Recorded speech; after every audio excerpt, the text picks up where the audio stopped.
Tahun baru Islam itu intinya kita hijrah. Coba kita hijrahkan kaki kita yang selama ini belum melangkah ke tempat-tempat yang baik, melangkahlah ke tempat baik-baik. Mata kita ini mulai hijrah. Kalau selama ini masih suka melihat wanita-wanita yang tidak menutup auratnya, coba mulai saat ini kita hijrahkan mata kita melihat Al-Quran, melihat yang baik-baik. Telinga kita kalau sering mendengarkan gosip, mendengarkan sinetron, coba kita mulai sedikit demi sedikit.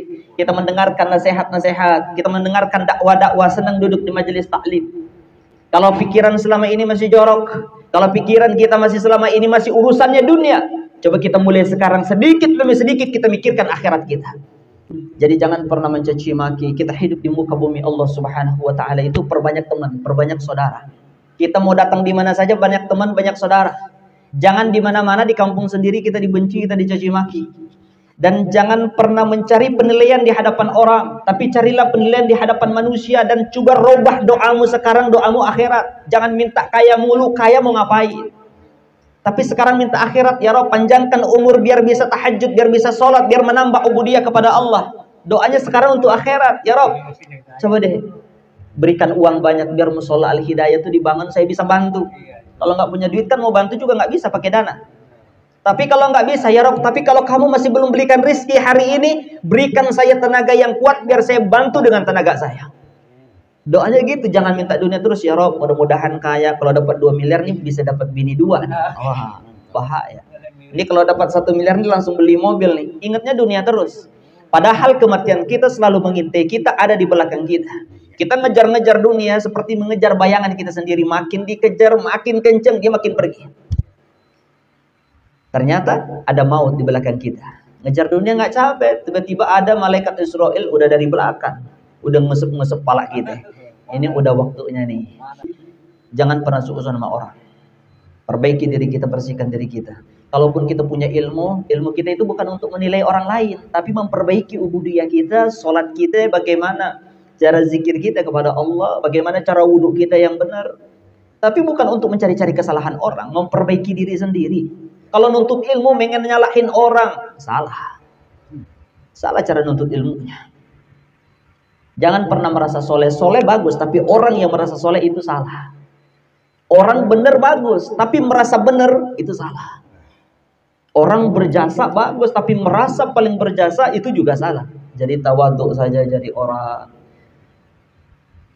Hati dibersihin, kalau hati bersih insya Allah sesama manusia kita saling harga menghormati. Ya, kalau nggak percaya kalau semut itu berzikir gampang, tanya sama Mama Gufron. Bisa ngomong sama semut. Ada orang zaman sekarang bisa ketemu sama Nabi Sulaiman, Ustaz. Bisa ketemu sama Nabi Khidir. Di komentar-komentar banyak yang bertanya. Yang saya heran bukan orangnya tapi pengikutnya, banyak kiai, banyak ulama kok percaya.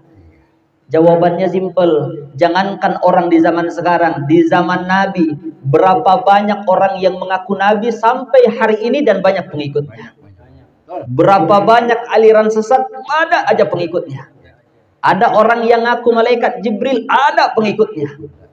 Bahkan ada orang yang mengaku Tuhan, ada lagi yang percaya. Jadi apalagi hanya Mama Gufron. Ada satu raja namanya Raja Murad. Raja Murad ini kerjaannya suka belusukan. Tapi belusukannya ikhlas ridho.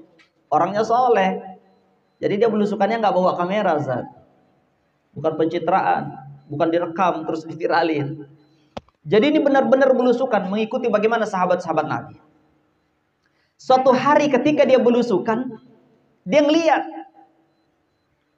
bahwa ada mayat di tengah jalan dan gak ada satupun orang yang ngurusin.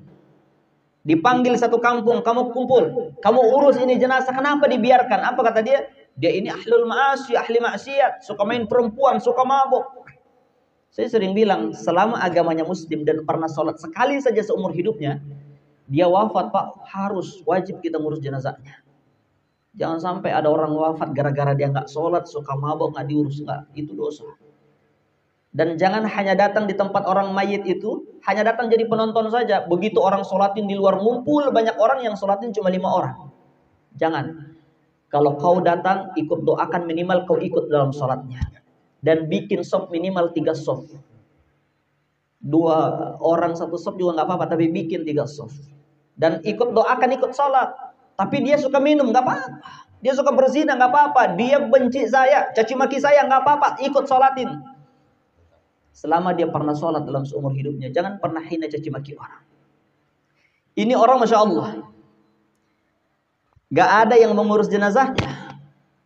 Maka dia tanya, kalau nggak ada yang mengurus, biar saya yang bawa ke rumahnya. Di mana rumahnya? Ditunjukin satu rumah. Dia hanya punya seorang ibu. Begitu dia sampai depan ibunya, diangkat. Ini kita kena bicara orang saleh, makanya orang saleh harus tidur. Ini orang begitu sampai di rumahnya, kata ibunya, betul dia adalah anakku. Dan saya sudah bilang kepada anakku, wahai anakku, kalau kamu terus-terus istiqomah melakukan apa yang kamu lakukan, kamu wafat gak ada orang yang datang, kamu wafat gak ada orang yang peduli, kamu wafat gak ada orang yang mau datang mendoakanmu, gak ada orang yang mau datang untuk mengurusi jenazahmu. Ini Sultan Murad makin heran. Ibu kok udah tahu? Dan maaf, wahai ibu, kenapa dia berkata seperti itu? Dia mengatakan, anakku ini pekerja keras. Dia banting tulang, penghasilannya banyak. Dan gajinya, setiap dia dapat gajian selama puluhan tahun, itu dibagi 3. Yang pertama diberikan kepada ibunya. Yang kedua, untuk tabungannya. Biaya tak terduga. Untuk makannya. Kemudian yang ketiga, datang ke tempat hiburan malam. Wah. Terus kata Sultan Murad ini, ngapain dia datang ke tempat hiburan? Katanya dia orang saleh, kata kamu bilang. Kata ibunya, kamu tahu nggak wahai Sultan? Dia datang ke tempat hiburan, tempat pelacuran itu, niatnya mau ngapain? Dia datang ke sana ngasih uang ke pelacur, kemudian dia bilang, hasil kamu setiap malam berapa? Anggap misal 500.000. Ya udah nih, saya kasih uang 500.000 nih, malam libur nggak usah jadi pelacur. Minimal 1 malam itu nggak maksiat. Malam besok pindah tempat pelacuran. Tapi di mata orang kan beda, nggak tahu. Di mata orang ini orang masuk tempat perempuan tiap malam pasti main perempuan. Jadi jangan curiga kalau Syekh Keken mampir di Kemang. Ini kan udah kelas-kelas wali nih Ustaz. Ya Allah, selama nggak ditemenin sama Pak Freddy, Pak Bram kalau udah kesana bahaya nih, nggak pulang lagi. Dan setiap paginya, jadi dia pulangnya pagi. Dia tahajud subuhnya di sana, pulangnya pagi, bawa botol minuman khamar.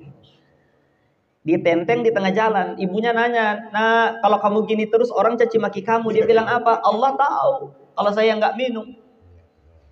Kalau orang mau caci maki, saya nggak peduli wahai ibuku. Intinya Allah senang dengan apa yang aku lakukan. Jadi dia beli minuman khamar itu supaya orang nggak mabuk. Dibawa, ditenteng di tengah kampung, kan orang melihat. Oh, tukang mabuk nih, belinya mana banyak bener lagi. Tapi sampai di rumah itu khamar ditumpahin oleh dia. Itu yang dia lakukan. Sultan Murad ini nangis. Ternyata ada orang yang dicaci maki, orang salah paham. Orang udah suuzon sama dia. Ternyata dia adalah orang saleh. Kemudian kata Sultan Murad ini, emang dia nggak takut kalau nggak ada yang mengurus jenazahnya? Dia udah tahu, hai Sultan. Dia mengatakan, tenang saja. Nanti jenazahku akan diurusi sama Sultan dan aku bakal dibawa pengawalnya ke Masjid Agung di kota ini dan saya disolatkan oleh ulama-ulama yang ada di kota ini. Dan betul, Sultan yang bawa jenazahnya dari tengah jalan dibawa ke rumahnya, diurus jenazahnya. Setelah diurus, pengawal-pengawal ini Sultan Murad disuruh bawa ke Masjid Agung. Semua ulama-ulama besar di kampung, di negeri itu, semua mensalatkan jenazahnya. Bahwa dulu Ibnu Hajar al-Asqalani itu pernah dia datang ke masjid, kaget. Yang pertama, masjid itu kan nggak boleh kita jualan di masjid. Jadi kalau mau jualan di masjid itu di luar masjid. Atau enggak di teras masjid, itu pun ada khilaf. Ada mengatakan boleh, ada mengatakan enggak. Tapi kalau dalam masjid nggak boleh transaksi jual beli. Oh, tapi gimana kalau ada orang mau wakaf pembangunan masjid dalam masjid? Itu kan bukan jual beli, beda. Begitu datang ke masjid, Ibnu Hajar al-Asqalani kaget. Di depan masjid ada orang asing, belum dikenal orangnya, jualan rokok. Dan kita tahu ulama-ulama dari timur semuanya sepakat bahwa hukum rokok itu haram. Kalau di Indonesia makruh. Makanya kita ngerokok, Ustaz. Tapi negara-negara lain, negara-negara Islam, ulamanya sepakat bahwa itu haram. Ini ada ulama besar, Ibnu Hajar Al-Asqalani, di masjidnya dia jualan rokok di pintu masuk masjid. Ulama nggak mungkin caci maki, nggak mungkin dimarahi. Tapi Ibnu Hajar Al-Asqalani ini nanya sama muridnya, siapa yang di depan pintu jualan rokok? Kata muridnya, Tuan Guru, emang kamu nggak tahu dia siapa? Dia ini dikenal, dia seorang wali Allah. Kata Ibnu Hajar Al-Asqalani, nggak mungkin wali Allah jual rokok. Masa wali jual rokok? Begitu selesai azan, semua berjalan normal sampai qomat berjalan lancar. Ibnu Hajar Al-Asqalani jadi imam. Begitu dia jadi imam, dia lupa dengan surah Fatihah. Padahal surah Fatihah itu rukun. La salat wa la taqra'u bi Fatihatil kitab. Enggak dikatakan salat orang yang salat enggak baca surah Fatihah. Selesai baca Fatihah, surah pendek nggak dibaca nggak apa-apa, itu sunnah. Tapi Fatihahnya itu rukun qauliyah, wajib. Begitu dia lupa baca Fatihah, ini selesai itu murid nanya, Tuan Guru, tadi kamu ditegur sama makmum sampai kau baca Fatihah, kau sampai lupa membaca surah Al-Fatihah. Kenapa wahai guru? Ibnu Hajar Al-Asqalani kan ulama besar, Pak, ahli hadis, ahli tafsir. Dia mengatakan al-insan mahallul khata' wan nisyan. Wajar, manusia itu tempatnya lupa dan khilaf. Kalau nggak salah, nggak pernah lupa, itu bukan manusia. Malaikat. Malaikat nggak pernah salah. Kalau manusia pasti, sealim apapun pasti pernah salah. Tapi kata Nabi, sebaik-baik orang itu bukan nggak pernah berbuat dosa, tapi yang berbuat dosa kemudian dia meminta ampun kepada Allah. Begitu ditanya sama muridnya, kata muridnya, bohong wahai Tuan Guruku, pasti ada satu dosa di dalam dirimu. Coba kamu bayangkan, semenjak kamu bangun tidur hari ini, apa yang kamu lakukan? Ibnu Hajar introspeksi diri. Hasibu anfusakum qabla an tuhasabu. Dia mencari-cari, saya bangun tidur tahajud, gak ada dosa yang saya lakukan. Dia baru sadar, di dalam hatiku ini saya mencaci maki orang yang menjual rokok di pintu masjid. Dan saya nggak percaya kalau dia wali, nggak mungkin wali jualan rokok. Akhirnya Ibnu Hajar Al-Asqalani ini nyamperin orang-orang yang disebut wali tadi. Dia bilang, Pak, ngapain jual rokok di sini? Begitu ditegur begitu, orang Arab itu kan jubahnya 2 lapis. Dibuka jubah yang luarnya itu, dilihat semua jenis rokok ada di situ. Oh, ini serius nih jualan rokoknya, kata Ibnu Hajar Al-Asqalani. Kemudian dia bilang, udah macam-macam tuh rokok ada di situ. Nggak tahu di zaman itu rokok apa aja tuh. Begitu ditanya nggak dijawab, cuma ditunjukin semua rokok yang ada di jubahnya. Kata ini wali, wahai Ibnu Hajar Al-Asqalani, kalau kamu mau tahu kenapa saya jualan rokok, coba kamu ikuti orang yang ngebeli rokok saya. Diikutin sama Ibnu Hajar. Begitu diikutin tengah jalan, diambil sebatang rokok, dibakar, dihisap, tiba-tiba dia muntah. Muntah nggak sadarkan diri, lari lagi Ibnu Hajar. Dilihat ada lagi orang yang beli rokok, sampai 3 kali semua kejadiannya sama, dibakar tuh rokok, muntah. Ibnu Hajar nanya lagi, wahai Tuan, apa yang kamu lakukan? Apa yang terjadi? Setiap orang yang beli rokokmu sudah saya ikuti dan semuanya muntah dan terjatuh. Supaya dia berhenti ternyata. Kata ni wali, wahai Ibnu Hajar Al-Asqalani, kamu dikenal ulama. Kamu ahli hadis, ahli tafsir. Kamu bisa berdakwah depan banyak umat, banyak punya santri. Saya nggak bisa, saya nggak punya ilmu, saya nggak bisa berdakwah. Saya hanya bisa bersikir di keheningan malam. Setiap hari saya hanya membeli rokok, saya kumpulkan rokok, saya letakkan di atas sajadah. Setiap malam itu rokok saya tahajudin, saya doain, ya Rabb, mudah-mudahan orang yang hisap ini rokok menjadi rokok terakhir dalam hidupnya. Dan diijabah oleh Allah Subhanahu wa ta'ala.